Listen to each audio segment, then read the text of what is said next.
Keir Starmer has said Labour is prepared to accept the easy movement of workers between the EU and Britain in order to secure the benefits of both the single market and customs union after Brexit. The shadow Brexit secretary said his party's ambitions for a close economic relationship with the EU also meant alignment of regulations and standards, and continued payments. "We are very comfortable staying on a level playing field," he said. Starmer also said Theresa May was being unrealistic in her promises that secured an agreement on the divorce talks.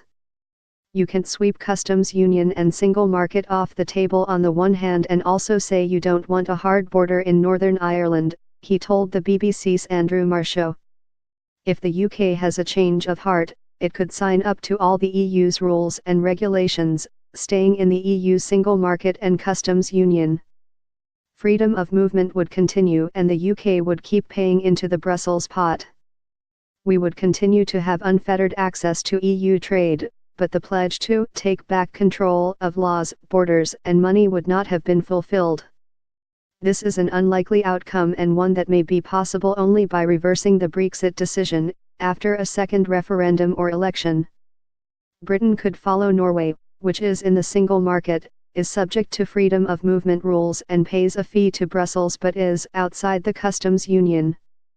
That combination would tie Britain to EU regulations but allow it to sign trade deals of its own.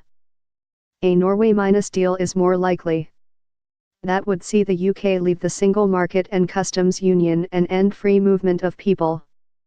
But Britain would align its rules and regulations with Brussels, hoping this would allow a greater degree of market access.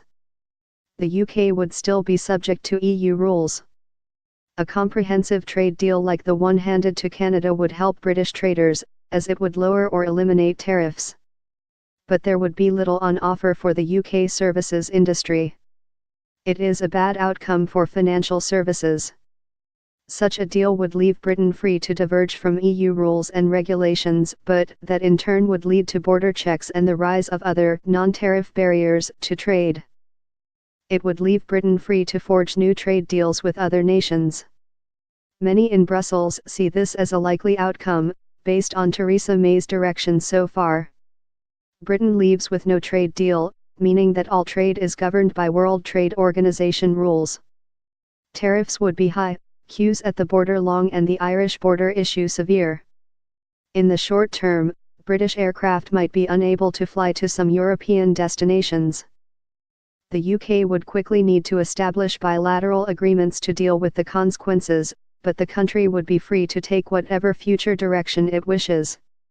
It may need to deregulate to attract international business, a very different future and a lot of disruption. Setting out Labour's position, he said, "Do we want full participation of the single market? Yes, we do. Do we want the full benefits of the customs union? Yes, we do." Starmer said Labour would try to achieve its aims by starting with viable options for staying in a customs union and a single market variant. Asked by Marr if that mean easy movement of workers, Starmer said, "Yes, of course. What are the benefits of the single market and the customs union? They are no tariffs and they are alignment of regulations and standards," he said.